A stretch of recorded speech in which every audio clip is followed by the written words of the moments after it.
Hello guys, welcome back to the FPL series. Oh my god, my throat is great.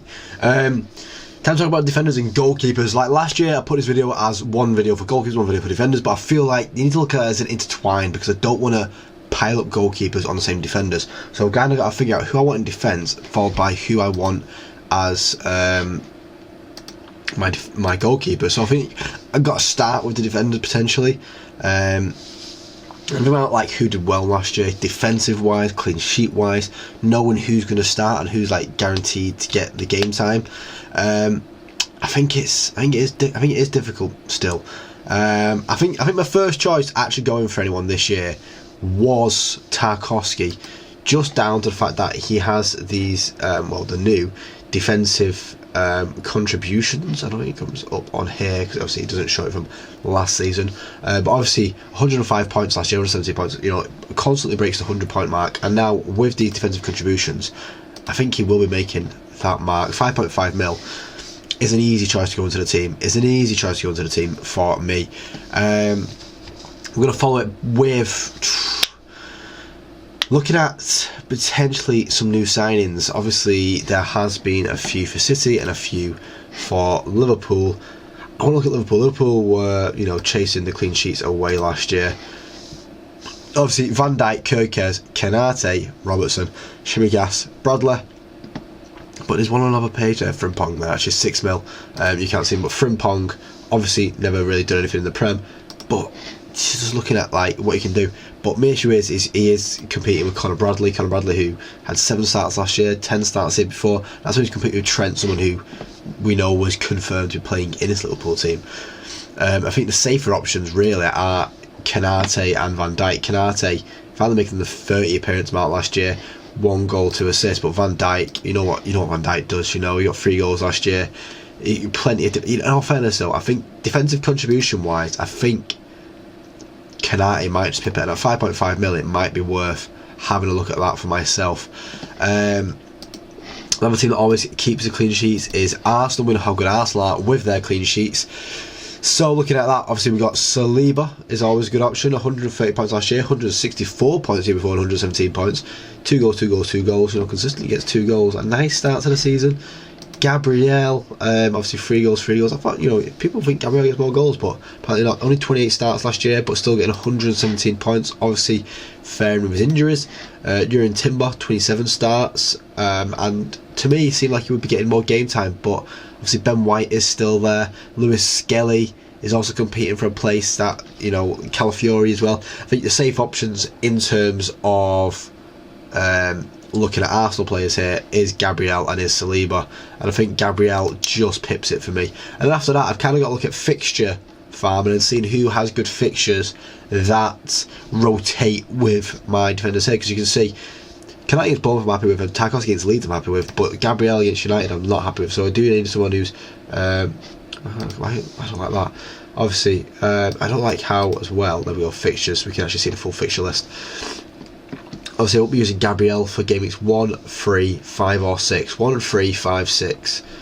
Realistically the game weeks I don't want it. 1, 3, 5, 6. 1, 3, 5, 6. And if you look at Kanate here, it's 2, 3, 7, 8. In the first thing, I'm looking at in the first 10 game weeks here, guys. Full profile here. 5 really for, yeah, until game week 5 we'll be having Tarkowski. Game week 8 as well, so I kind of need them early ones, especially for game week 3. I need someone good for game week 3. Now who has a good game week in game week 3? I don't actually know. We'll have to figure that one out ourselves. Bournemouth obviously a team that, you know, does well with their game week 3 against Spurs. Not something I really want. Brentford, no, I really fancy a Brentford defender. Brighton, obviously do occasionally keep clean sheets. I don't know how many clean sheets they got last season. Clean sheets last season, only 7 clean sheets last season. Not something I'm really chasing for there. Burnley, Chelsea potentially. Let's see how their game week 3 looks. Game week 3 is Fulham, and then Brentford I feel like they're quite nice fixtures for them. Kukurea obviously leading the line in terms of having a Chelsea defender in the team. I think the rest rotate way too much. Obviously Reece James, if he stays fit, is definitely worth having in the team as well. it's whether he can stay fit. Obviously 12 starts last year, second most starts I've ever had. I feel like Reece James might be someone that I do bring in. 5.5 mil. I spent a lot on the defenders now, so it might be worth looking at some cheaper options as well, maybe some surprise options. Have a look at what Munoz is saying. Munoz is someone that I do like having in the team. Guehi only 4.5 mil. Obviously, Liverpool currently looking at a move for Guehi in case Konate leaves. So Konate is not a safe option, but if Guehi goes for 4.5 mil, Guehi would definitely get in the team. 100% get in the team. Munoz 4 goals and 6 assists last year.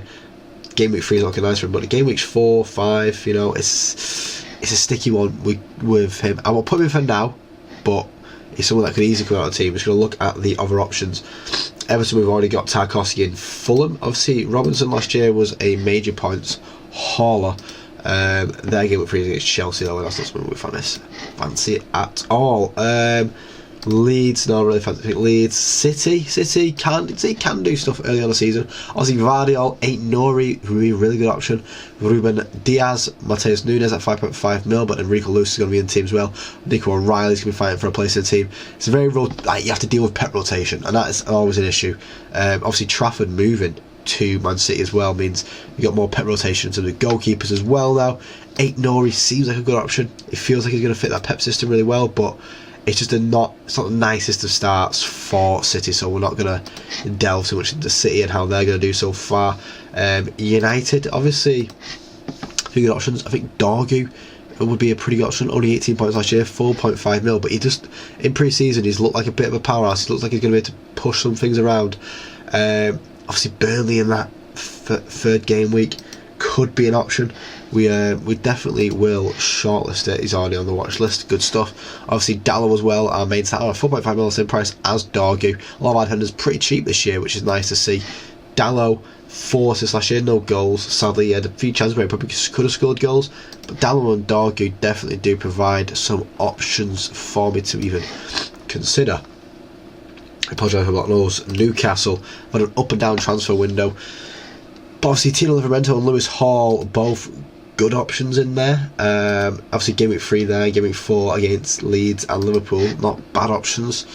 But do I want to invest too much into Newcastle, just how shaky their window's been? Nottingham Forest, obviously having a good year last year. I just don't think they're going to keep up this year. Obviously, Milinkovic and Murillo are tapped to have improved seasons in terms of points, but I just don't think Forest will have an improved season, so I don't think that's going to come as easy. Spurs, Pedro Porro, Jed Spence, Romero, Udogie, Van der Ven, some good options in there, but it's just not screaming out to me. Jed Spence feels like a really good option, but it's whether you're going to get game time. You just don't know who Thomas Frank's going to want to play coming into that first game of the season. West Ham, though, Wolves potentially. Wolves have some good players who pop up and do the business, but it's just not enough points on the board for me for any of these guys. So goalkeeping time, goalkeepers. We can switch to goalkeepers fully now here. Let's look at Pickford, who's always a good option, but with Tarkowski already in the team, I think Tarkowski's going to be a better option than Pickford this year. Raya always a good option as well, but I said I got Gabriel because I think Gabriel is a threat going forward. Henderson could be a good option, but Munoz once again balances that out for me. Sanchez, I've got Reece James. It leaves me with not many great options here. I said I am just tempted to stick with what I had, which was Kelleher, who has a nice, a few nice fixtures at the start. But I just don't trust Brentford too much. And then also, he's not on this page. He's gonna be on the page afterwards. Wherever has he gone? My guy Jordi Petrovic. Not the first game week that you want to see him in, but I think it's a solid options. I think we keep our goalkeepers pretty cheap as well, 4.5 mil for 2 goalkeepers.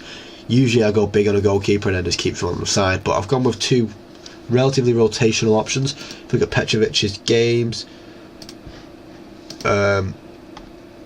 see game week 2, game week 4, game week 6, so even numbers. I wanted to have him in that, and then odd numbers.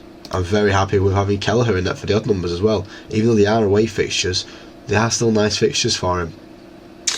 Yeah, I'm okay with that. And then we're also going to move on to the attacking video very soon and very shortly. We'll get into that, guys. But that is the video for now, guys. If you like the video, please like, we'll see more, subscribe, because more on the channel every single day. Thank you for watching, guys, and hopefully I do catch you on the next one. Cheers, guys.